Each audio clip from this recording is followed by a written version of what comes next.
Hi, today I'm Friday with DOOGEE V Max and I'll show you how to customize always on display option on this device.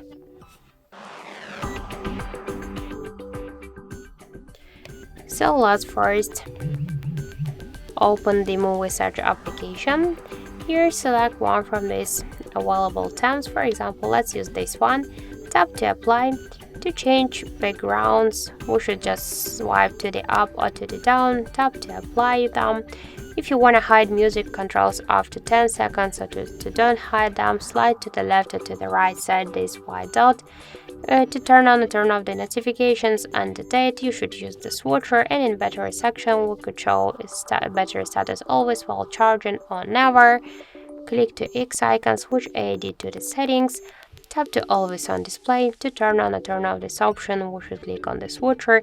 To show it on screen, lock screen, always while charging on music, we should select one from these available options.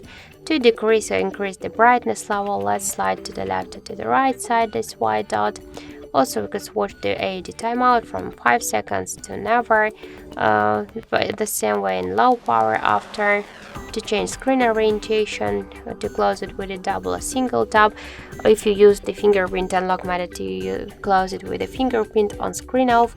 To set the shadow, the start and the end time, and to activate or turn off it in a pocket mode, and to disable this option during the calls. So that's it. That's how to customize AOD option on our DOOGEE V Max. Thank you for watching, and if you find this video helpful, leave thumbs up and subscribe our channel.